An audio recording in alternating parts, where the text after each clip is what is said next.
Hello everyone, welcome back to home tutor. आज की इस वीडियो में हम करने वाले हैं कक्षा 8 के संस्कृत विषय के तृतीय पाठ यानी कि तीसरे पाठ का अध्ययन।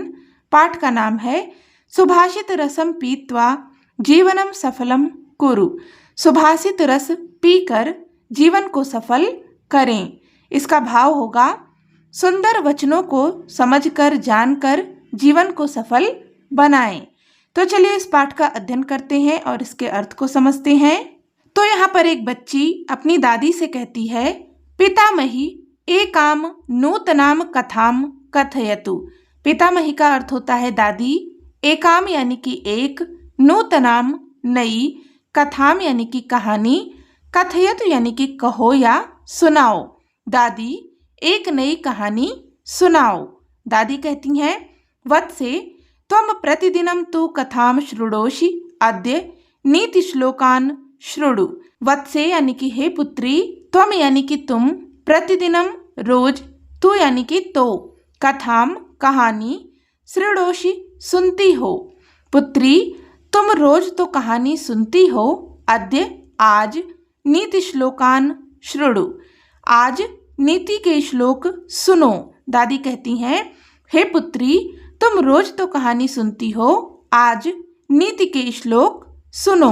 बच्ची कहती है, नीति श्लोकः, नीति के श्लोक। दादी कहती हैं, आम नीति श्लोकाः, हाँ नीति के श्लोक। नीति श्लोकाः नाम सुभाषितानि।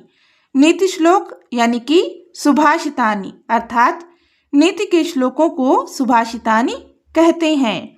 बच्ची कहती है, किम नाम सुभाषितानि, क्या अर्थ है सुभाषितानि का, या सुभाषितानि क्या है। दादी कहती हैं, सुष्ठु भाषितानि इति सुभाषितानि अर्थात शोभनानि वचनानि। सुष्ठु भाषितानि यानी कि सुंदर वचन, इन्हें सुभाषितानि कहते हैं अर्थात शोभनानि वचनानि अर्थात शोभा देने वाले वचन। अच्छी प्रकार से कहे गए वचनों को सुभाषित कहते हैं। तानि सर्वदा जनानाम हिताय भवन्ति।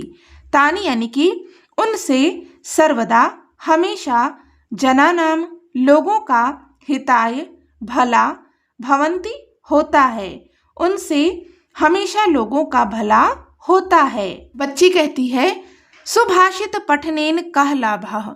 सुभाषित पढ़ने से क्या लाभ है। दादी कहती हैं, सुभाषित पठनेन आदर्श मानव जीवन निर्माणाय प्रेरणा प्राप्यते। सुभाषित पठनेन, सुभाषित पढ़ने से आदर्श मानव जीवन निर्माणाय, आदर्श मानव जीवन का निर्माण करने के लिए प्रेरणा प्राप्यते, प्रेरणा प्राप्त होती है। सुभाषित पढ़ने से आदर्श मानव जीवन के निर्माण के लिए प्रेरणा प्राप्त होती है। मानव जीवनस्य सुखाय समृद्धये च सुभाषितानां पठनस्य आवश्यकता अस्ति। मानव जीवनस्य, मानव जीवन के, सुखाय सुख के लिए, समृद्धये समृद्धि के लिए, च यानी कि और, सुभाषितानां सुभाषितों के, पठनस्य पढ़ने की, आवश्यकता अस्ति आवश्यकता है। मानव जीवन के सुख और समृद्धि के लिए सुभाषितों को पढ़ने की आवश्यकता है। यह सुभाषितानि पठित्वा कार्यक्षेत्रे तस्य ज्ञानस्य प्रयोगं करोति सः बहून् लाभान् प्राप्नोति। यह यानी कि जो सुभाषितानि सुभाषित पठित्वा पढ़ करके कार्यक्षेत्रे कार्यक्षेत्र में, तस्य उनके, ज्ञानस्य ज्ञान का, प्रयोगम करोति प्रयोग करता है, सह यानी कि वह, बहून् लाभान बहुत लाभ, प्राप्नोति प्राप्त करता है। दादी कहती हैं, जो सुभाषित पढ़ करके अपने कार्य क्षेत्र में उस ज्ञान का प्रयोग करते हैं वह बहुत लाभ प्राप्त करते हैं। बच्ची कहती है, अहो सुंदरम, अरे बहुत सुंदर, यदि एवं तरहि अहम नूनम सुभाषितानि पठिष्यामि। यदि एवं तरहि, यदि ऐसा है, तरहि तब, अहम मैं, नूनम अवश्य ही, सुभाषितानि पठिष्यामि सुभाषित पढ़ूंगी। अरे बहुत सुंदर।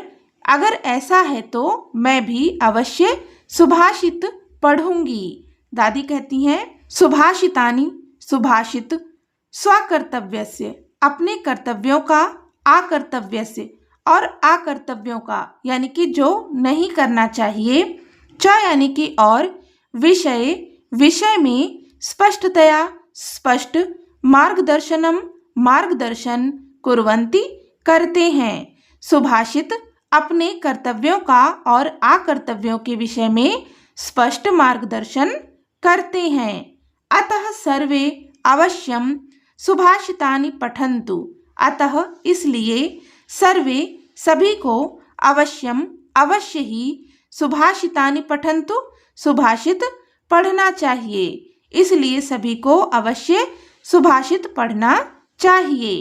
तानि पठित्वा सर्वे जीवनस्य रहस्यम अवगच्छन्तु जीवनम सुखमयम च कुर्वन्तु। तानि यानी कि उन्हें, पठित्वा पढ़ करके, सर्वे सभी, जीवनस्य जीवन के, रहस्यम रहस्य को, अवगच्छन्तु जान पाते हैं, जीवनम जीवन को, सुखमयम च कुर्वन्तु सुखमय करते हैं। उन्हें पढ़कर के सभी जीवन के रहस्य को समझ पाते हैं, जान पाते हैं और जीवन को सुखमय करते हैं। अब यहाँ पर पहला सुभाषित दिया गया है। गायन्ति देवाः किल गीतकानि धन्यास्तु ते भारत भूमि भागे स्वर्गाप वर्गास्पद मार्ग भूते भवन्ति भूयः पुरुषाः सुरत्वात्। इसका पदच्छेद यानी कि पद विच्छेद है। गायन्ति देवाः किल गीतकानि धन्याः तु ते भारत भूमि भागे स्वर्गाप वर्गास्पद मार्ग भूते भवन्ति भूयः पुरुषाः सुरत्वात्। इसका अन्वय है भारत भूमि भागे ये भवन्ति ते धन्याः इति देवाः गीतिकानि गायन्ति किल स्वर्गाप वर्गास्पद मार्ग भूते भारत भूमि भागे तु देवाः सुरत्वात् भूयः पुरुषाः भवन्ति। इसका भावार्थ है ये मानवाः अस्याम भारत भूमौ जन्म प्राप्नुवन्ति ते धन्याः इति भारत भूमेः गुणगानम देवाः कुर्वन्ति। ये मानवाः जो मनुष्य अस्याम इस भारत भूमौ भारत भूमि पर जन्म प्राप्नुवन्ति जन्म प्राप्त करते हैं, ते वे धन्याः धन्य हैं, भारत भूमेः भारत भूमि का गुणगानम गुणगान, देवाः देवता, कुर्वन्ति करते हैं। जो मनुष्य इस भारत भूमि पर जन्म प्राप्त करते हैं वे धन्य हैं, इस भारत भूमि का गुणगान देवता भी करते हैं। अतः इसलिए वयम सर्वे भारतीयाः हम सभी भारतीय भाग्यशालिनः स्मः भाग्यशाली हैं, इसलिए हम सभी भारतीय भाग्यशाली हैं। धर्म अर्थ काम मोक्षादि प्राप्तये मार्गभूते अस्मिन् भूखण्डे देवाः अपि देवत्वं विहाय मनुष्य रूपेण जन्म ग्रहणार्थम अभिलषन्ति। धर्म अर्थ काम मोक्ष इत्यादि की प्राप्ति के मार्गभूते मार्ग के लिए अस्मिन इस भूखण्डे भूखंड पर देवाः देवता अपि यानी कि भी देवत्वम देवत्व को विहाय छोड़कर मनुष्य रूपेण मनुष्य के रूप में जन्म ग्रहणार्थम जन्म लेने के लिए अभिलषन्ति अभिलाषा करते हैं या इच्छा करते हैं। धर्म अर्थ काम मोक्ष इत्यादि की प्राप्ति के मार्ग के लिए इस भूखंड पर देवता भी देवत्व को छोड़कर मनुष्य के रूप में जन्म लेने की इच्छा करते हैं। तो यहाँ पर बताया गया है कि जो मनुष्य भारत भूमि पर जन्म प्राप्त करते हैं वे धन्य हैं, क्योंकि इस भारत भूमि का गुणगान देवता भी करते हैं, इसलिए हम सभी भारतीय भाग्यशाली हैं। धर्म अर्थ काम मोक्ष इत्यादि की प्राप्ति के मार्ग के लिए इस भूखंड पर देवता भी अपने देवत्व को छोड़ करके मनुष्य के रूप में जन्म ग्रहण करना चाहते हैं। अगला है गुड़ी गुड़म वेत्ति न वेत्ति निर्गुड़ः बलि बलम वेत्ति न वेत्ति निर्बलः पिको वसन्तस्य गुणम न वायसः करी च सिंहस्य बलम न मूषकः। इसका पद विच्छेद है गुड़ी गुड़म वेत्ति न वेत्ति निर्गुड़ः बलि बलम वेत्ति न वेत्ति निर्बलः पिकः वसन्तस्य गुणम न वायसः करी च सिंहस्य बलम न मूषकः। अन्वय है गुड़ी गुड़म वेत्ति निर्गुड़ः गुड़म न वेत्ति बलि बलम वेत्ति निर्बलः बलम न वेत्ति पिकः वसन्तस्य गुणम वेत्ति वायसः वसन्तस्य गुणम न वेत्ति करी च सिंहस्य बलम वेत्ति मूषकः सिंहस्य बलम न वेत्ति। इसका भावार्थ है गुणवान जनः अन्येषां सद्गुणान् ज्ञातुं शक्नोति। गुणवान जनः गुणवान लोग अन्येषां दूसरों के सद्गुणान् सद्गुणों को ज्ञातुं जान शक्नोति सकते हैं। गुणवान व्यक्ति दूसरे के अच्छे गुणों को सद्गुणों को जान सकते हैं, परंतु लेकिन गुणहीनः जनः गुणहीन लोग अपरेषां दूसरों के सुगुणान् अच्छे गुणों को अवगंतुम समर्थः न भवति जानने में समर्थ नहीं होते हैं। गुणवान व्यक्ति दूसरों के अच्छे गुणों को जान सकता है, लेकिन गुणहीन व्यक्ति दूसरों के अच्छे गुणों को जानने में समर्थ नहीं होता है। बलवान जनः बलवान मनुष्य यथा जैसे अन्येषां दूसरों के बलम ज्ञातुम शक्नोति बल को ज्ञातुम जान शक्नोति सकता है। बलवान व्यक्ति जैसे दूसरे के बल को जान सकता है तथा लेकिन बल रहित यानी कि निर्बल जनः यानी कि व्यक्ति अन्येषां बलम दूसरे के बल को ज्ञातुम न शक्नोति नहीं जान सकता है। जैसे बलवान व्यक्ति दूसरे के बल को जान सकता है, लेकिन जो निर्बल है बलहीन व्यक्ति है वह दूसरे के बल को नहीं जान सकता है। वसंत काले आगते वसंत समय आने पर पिकः यानी कि कोयल वसंतस्य वसंत के गुण अनुरूपम गुण के अनुरूप कुहतानम करोति कुहकता है या कुहू करता है। वसंत का समय आने पर कोयल वसंत के गुण के अनुरूप कुहकता है, परंतु लेकिन काकः कौवा मधुरम गातुम मधुर गा न शक्नोति नहीं सकता है।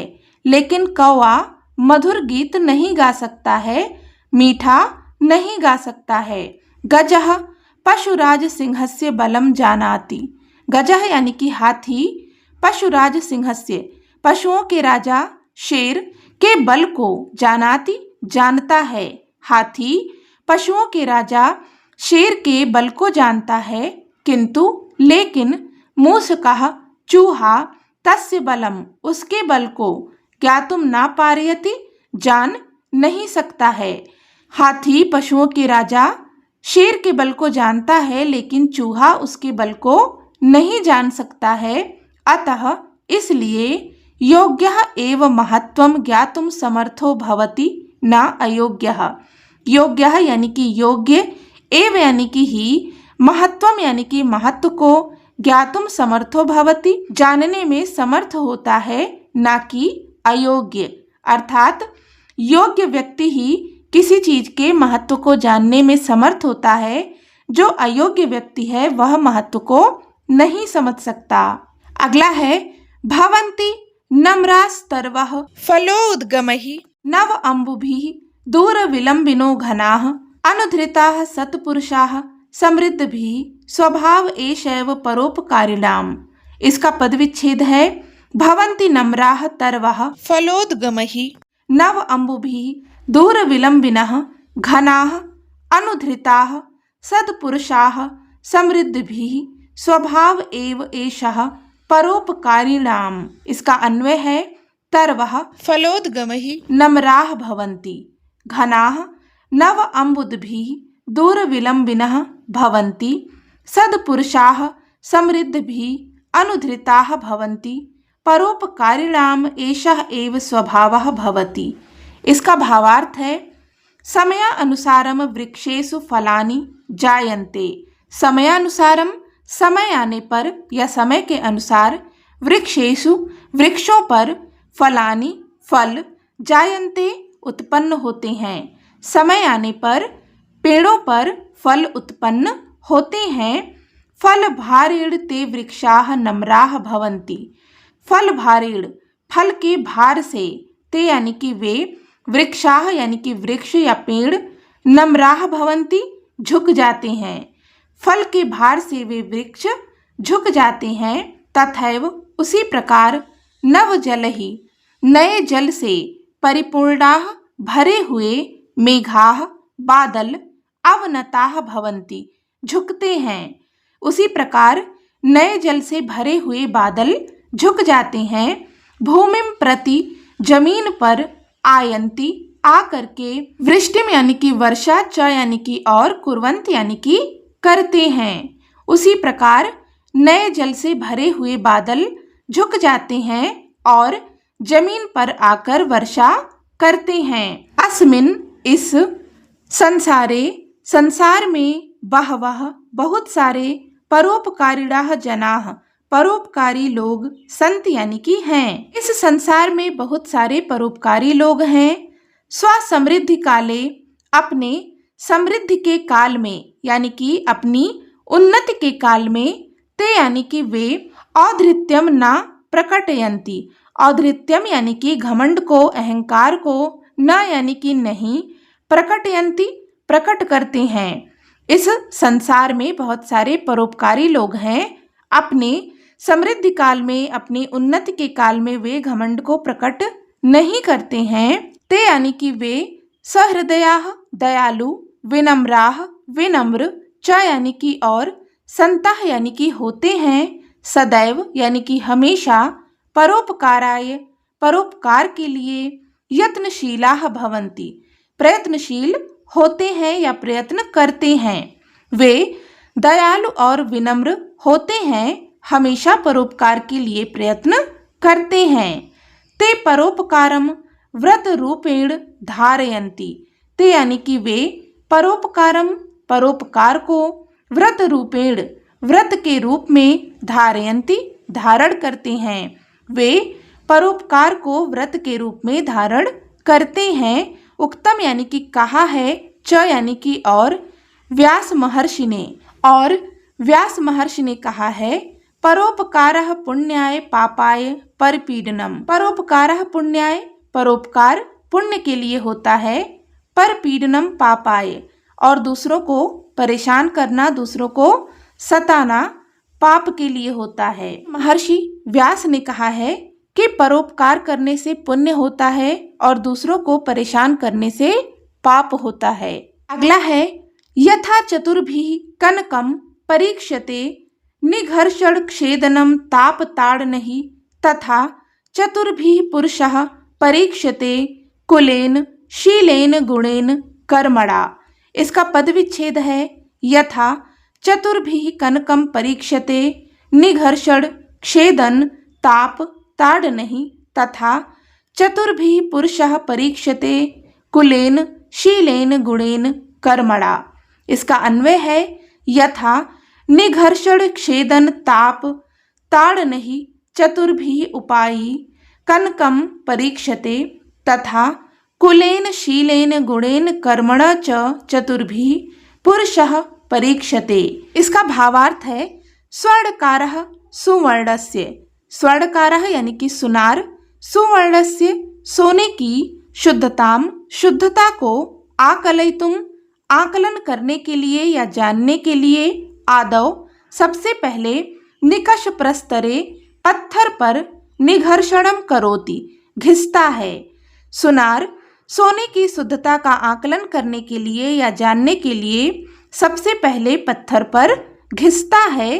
तदंतरम इसके पश्चात, तस्य सुवर्णस्य उस सोने को, कर्तनम करोति काटता है। इसके पश्चात उस सोने को काटता है। ततः तब, अग्निना दाहयति अग्नि में तपाता है, तब अग्नि में तपाता है। अन्ते सुवर्ण खंडे प्रहारम करोति, अन्ते यानी कि अंत में, सुवर्ण खंडे सोने के टुकड़े पर, प्रहारम प्रहार यानी कि चोट, करोति यानी कि करता है, अंत में सोने के टुकड़े पर चोट करता है। सुनार सोने की शुद्धता को आंकने के लिए, जानने के लिए सबसे पहले पत्थर पर घिसता है, इसके पश्चात सोने को काटता है, फिर आग में तपाता है और अंत में उस टुकड़े पर प्रहार करता है। ये भी इन चतुर्भी 4 प्रकार से परीक्षा करके सुवर्णस्य सोने की पूर्ण शुद्धताम ज्ञातुम शक्नोति, पूर्ण शुद्धता को जाना जा सकता है। इस तरह 4 प्रकार से परीक्षा करके सोने की पूर्ण शुद्धता को जाना जा सकता है। तथैव उसी प्रकार पुरुषः अपि, पुरुष का भी चतुर्भी 4 उपायों से परीक्षण किया जा सकता है। उसी प्रकार मनुष्यों का भी 4 प्रकार के उपायों से परीक्षण किया जा सकता है। यथा जैसे कस्मिन किस परिवार में अयम यह जनः मनुष्य जन्म अलभत जन्म लिया है, जैसे कि किस परिवार में यह मनुष्य जन्म लिया है। तस्य स्वभावः कीदृशः अस्ति, तस्य यानी कि उसका स्वभाव, कीदृशः अस्ति कैसा है, उसका स्वभाव कैसा है। सः कीदृशः गुणैः युक्तः अस्ति, सः यानी कि वह, कीदृशः किस प्रकार के, गुणैः गुणों से, युक्तः अस्ति युक्त है, वह किस प्रकार के गुणों से युक्त है, यानी कि उसमें कौन कौन से गुण हैं। पुनः सः और वह केन कर्मणा किन कर्मों के द्वारा सर्वत्र सभी जगह समादृतः सम्मानित भवति यानी कि होता है, और वह किन कर्मों के द्वारा सब जगह सम्मानित होता है। एषु इन निकषेषु कसौटियों पर परीक्षा करके एव यानी कि ही तस्य उसका व्यक्तित्व ज्ञातुम शक्यते जान सकते हैं। इन कसौटियों पर परीक्षा करके ही उसके व्यक्तित्व को जान सकते हैं। तो यहाँ पर बताया गया है कि किसी मनुष्य के व्यक्तित्व को कैसे जान सकते हैं। इसके 4 उपाय हैं। जैसे कि सुनार जो है सोने की शुद्धता को जानने के लिए पहले उसे पत्थर पर घिसता है, फिर काटता है, इसके बाद अग्नि में तपाता है और अंत में उस पर प्रहार करता है, और इस प्रकार से वह सोने की शुद्धता को जान पाता है, उसका ज्ञान हो जाता है। उसी प्रकार से मनुष्य का भी 4 उपायों से उसके व्यक्तित्व का परीक्षण कर सकते हैं। जैसे कि उसने किस परिवार में जन्म लिया है, उसका स्वभाव कैसा है, उसके अंदर कैसे गुण हैं, और वह किन कार्यों के द्वारा, किन कर्मों के द्वारा सभी जगह पर सम्मानित होता है। इन 4 कसौटियों पर परीक्षा करके किसी व्यक्ति के व्यक्तित्व को जाना जा सकता है। अगला है अष्टौ गुणाः पुरुषं दीपयन्ति प्रज्ञा च कौल्यं च दमः श्रुतं च पराक्रमश्च बहुभाषित च दानं यथाशक्ति कृतज्ञता च।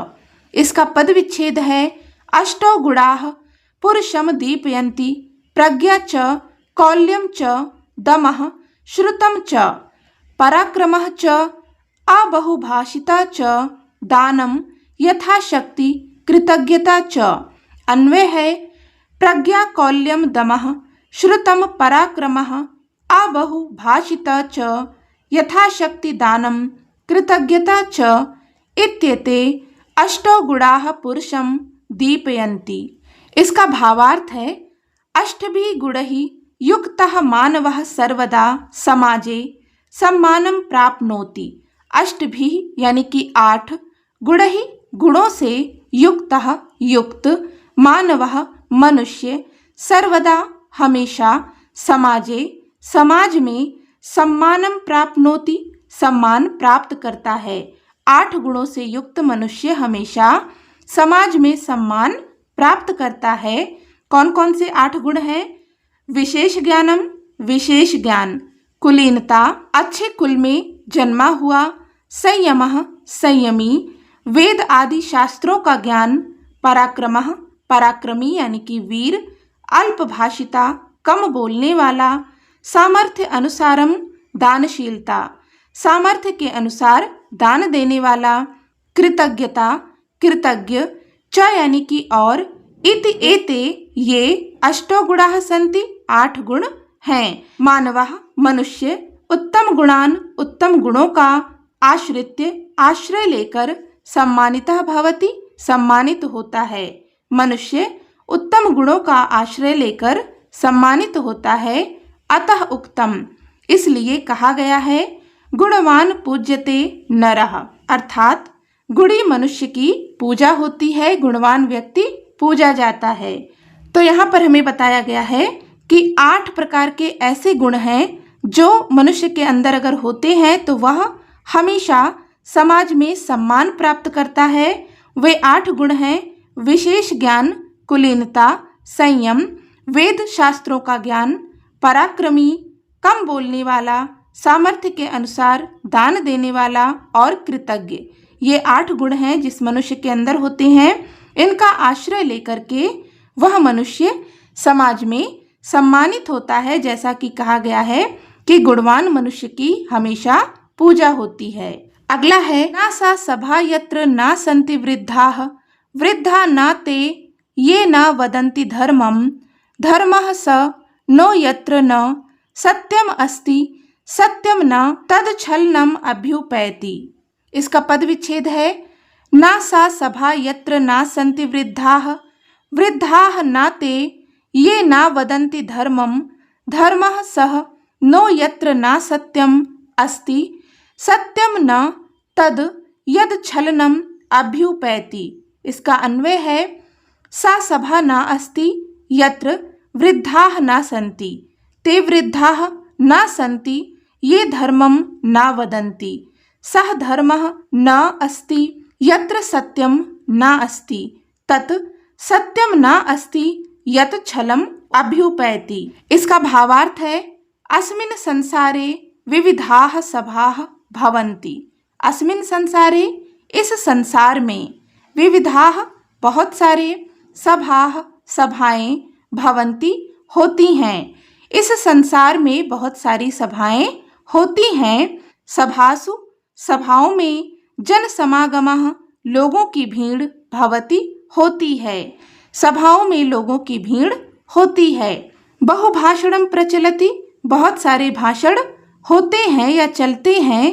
तेन साफल्यम ना भवति, तेन यानी कि उनकी, साफल्यम ना भवति सफलता नहीं होती है। इस संसार में अनेक सभाएं होती हैं। सभाओं में बहुत सारे लोग होते हैं, बहुत सारे भाषण चलते हैं, उनकी सफलता नहीं होती यानी कि वे सफल नहीं होते। वस्तुतः वास्तव में सा एव सभा सफला भवति, सा यानी कि वह, एव यानी कि ही, सभा सफला भवति सफल होती है। वास्तव में वह ही सभा सफल होती है। यत्र जहाँ, वयोवृद्धा यानी कि उम्र से बूढ़े, ज्ञान वृद्धा यानी कि ज्ञानी, ज्ञान से बूढ़े अर्थात जिनको ज्ञान प्राप्त है, च यानी कि और, जनाः यानी कि लोग, हवेयुः यानी कि हों। वास्तव में वह ही सभा सफल होती है जहाँ बुजुर्ग और ज्ञानी लोग हों। पुनरपि और, ते ज्ञान वृद्धा वे ज्ञानी, धर्म विषय वदेयुः धर्म के विषय में बोलें, और भी वे ज्ञानी धर्म के विषय में बोलें। धर्म संबद्धायाम धर्म के संबंध में, चर्चायाम चर्चा करते समय, सत्यमेव वक्तव्यम सत्य ही बोलें। धर्म के संबंध में चर्चा करते समय सच ही बोलें, सत्य ही बोलें। यत सत्यम तथ्य युक्तम, और वह सत्य कैसा हो, तथ्य से युक्त हो, न तो छलना युक्तम, ना कि छल से युक्त। तो यहाँ पर बताया गया है कि इस संसार में बहुत सारी सभाएं होती हैं, सभाओं में बहुत भीड़ होती है, बहुत सारे लोग आते हैं और बहुत सारे भाषण भी होते हैं, लेकिन वे सभाएं सफल नहीं होती हैं। सभाएं तो वास्तव में वे सफल होती हैं जहाँ पर बुजुर्ग और ज्ञानी लोग होते हैं और ज्ञानी लोग धर्म के विषय में बोलें। धर्म के विषय में बताएं और धर्म के विषय में जो चर्चा हो वो सत्य हो, साथ में सत्य तथ्य युक्त हो, उसमें किसी भी प्रकार का छल ना हो। अगला है दुर्जनेन समम सख्यम प्रीतिम च अपि ना कारेत उष्णो दहति च अंगारः शीतः कृष्णायते करम। इसका पद विच्छेद है दुर्जनेन समम सख्यम प्रीतिम च अपि ना कारेत उष्णा दहति च अंगारः शीतः कृष्णायत करम। अन्वय है दुर्जनेन समम सख्यम प्रीतिम च अपि ना कारेत उष्णः अंगारः दहति शीतः च करम कृष्णायते। इसका भावार्थ है दुर्जनेन सह मैत्री ना करणीया। दुर्जनेन सह दुर्जन व्यक्तियों के साथ, दुष्ट लोगों के साथ मैत्री ना मित्रता नहीं करणीया करनी चाहिए। दुर्जन व्यक्ति के साथ मित्रता नहीं करनी चाहिए। यतो ही दुर्जनः विश्वास योग्यः न भवति। यतो ही क्योंकि दुर्जनः दुर्जन विश्वास योग्यः विश्वास के योग्य ना भवति नहीं होता है। क्योंकि दुर्जन विश्वास के योग्य नहीं होता है। दुर्जन व्यक्ति के साथ मित्रता नहीं करनी चाहिए क्योंकि दुर्जन व्यक्ति विश्वास के योग्य नहीं होता है। दुर्जनेन सह बंधुता प्रीति ही ना करणीया। दुर्जनेन सह दुर्जन के साथ बंधुता भाईचारा प्रीति ही प्रेम न नहीं करणीया करनी चाहिए। दुर्जन व्यक्ति के साथ भाईचारा प्रेम नहीं करना चाहिए। यतः क्योंकि तस्य उस दुर्जनस्य दुर्जन के मुखे मुख पर माधुर्यम मिठास परम लेकिन हृदय हृदय में कपटता भवति कपट होता है। क्योंकि उस दुर्जन के मुख पर मधुरता लेकिन हृदय में कपट होता है। अंगारः उष्णः भवति। अंगारा उष्णः यानी कि गर्म भवति यानी कि होता है। अंगारा गर्म होता है। चेत यानी कि तो, तापेन यानी कि ताप से, करम यानी कि हाथ को, ज्वालयति जलाता है। अंगारा जब गर्म होता है तो ताप से हाथों को जलाता है। पुनः दोबारा यदि अगर सह वह अंगारः अंगारा शीतलः अस्ति शीतल है यानी कि ठंडा है। तदापि तो भी हस्तम हाथ को मलिनम करोति गंदा करता है। अंगारा जब गर्म होता है तो ताप से हाथ को जलाता है, लेकिन जब वह ठंडा हो जाता है तो भी हाथ को गंदा करता है। अर्थात जब अंगारा गर्म होता है उसको छुएंगे तो हाथ जल जाएगा और ठंडा होने पर अगर उसे हम छुएंगे तो हाथ गंदे हो जाएंगे, काले हो जाएंगे। तथैव उसी प्रकार दुर्जनः दुष्ट सर्वदा हमेशा एव ही अनिष्टम अनिष्ट करोति करता है, कार्यति च और करवाता है। उसी प्रकार से दुर्जन व्यक्ति हमेशा अनिष्ट करता है और करवाता है। अतः इसलिए विद्या विद्या से अलंकृतो अपि अलंकृत होने पर भी दुर्जनः दुष्ट का परिहर्तव्यः त्याग कर देना चाहिए। इसलिए विद्या से अलंकृत होने पर भी दुर्जन का त्याग कर देना चाहिए। अर्थात अगर दुर्जन व्यक्ति विद्यावान है, पढ़ा लिखा है, तो भी उसका त्याग कर देना चाहिए।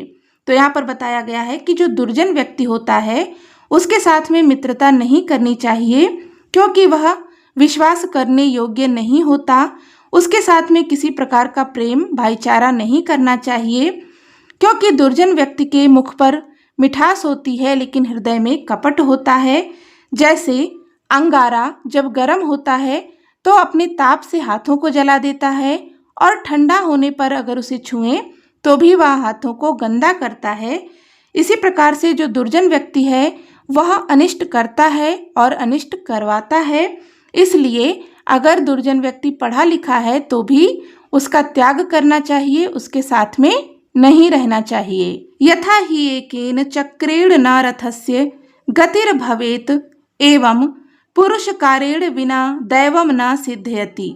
इसका पद विच्छेद है यथा ही एकेन चक्रेण न रथस्य गतिः भवेत् एवं पुरुषकारेण बिना दैवम न सिद्धयति। अन्वय है यथा हि एकेन चक्रेण रथस्य गतिः न भवेत् एवं पुरुषकारेण विना दैवं न सिद्धयति। इसका भावार्थ है रथस्य गतिः चक्रद्वयेन एव सम्यक भवति। रथस्य गतिः रथ की गति चक्रद्वयेन दो पहियों से एव यानी कि ही सम्यक भवति अच्छी होती है या ठीक होती है। रथ की गति दो पहियों से ही ठीक होती है यानी कि रथ दो पहियों से ही ठीक से चलता है। एकेन चक्रेण रथस्य गमनम न संभवेत। एकेन चक्रेण एक पहिए से रथस्य गमनम रथ का गमन न संभवेत संभव नहीं है। एक पहिए से रथ का गमन संभव नहीं है। रथस्य गति रथ की गति स्थगिता स्यात् स्थगित हो जाती है अर्थात रथ रुक जाता है। पुरुषार्थेन विना फलम न सिद्धयति। पुरुषार्थेन यानी कि परिश्रम के बिना फलम यानी कि फल न यानी कि नहीं सिद्धयत यानी कि प्राप्त होता है। परिश्रम के बिना फल प्राप्त नहीं होता है। भाग्ये स्थिते अपि उद्योगेन एव फलम लभ्यते। भाग्ये यानी कि भाग्य में स्थिते अपि होने पर भी उद्योगेन परिश्रम से एव यानी कि ही भाग्य में होने पर भी परिश्रम से ही फलम लभ्यते फल की प्राप्ति होती है।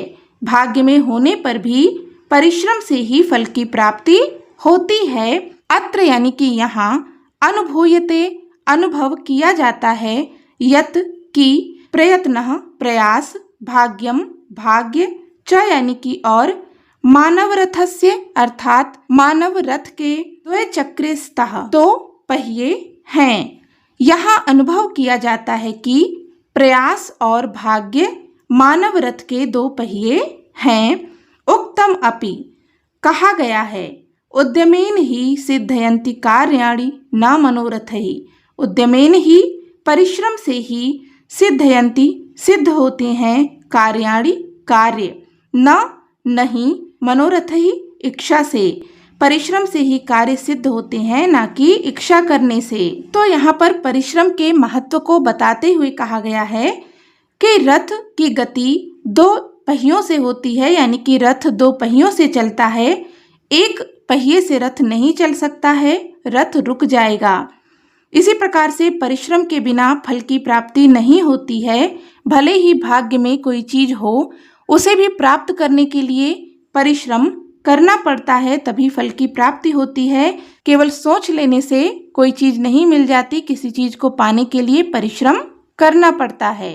तो इस प्रकार से हमने यहाँ पर इस पाठ का अध्ययन कर लिया, इसके अर्थ को समझ लिया। इस पाठ से संबंधित कोई भी डाउट हो तो आप कमेंट करके पूछ सकते हैं। इसके अभ्यास को हम करेंगे अगले वीडियो में। होपफुल कि वीडियो आपके लिए हेल्पफुल रही हो। अगर आपको वीडियो अच्छी लगी हेल्पफुल लगी तो प्लीज़ इसे लाइक करें, शेयर करें और चैनल को भी सब्सक्राइब कर लें। मिलते हैं नेक्स्ट वीडियो में, तब तक के लिए take care and bye bye.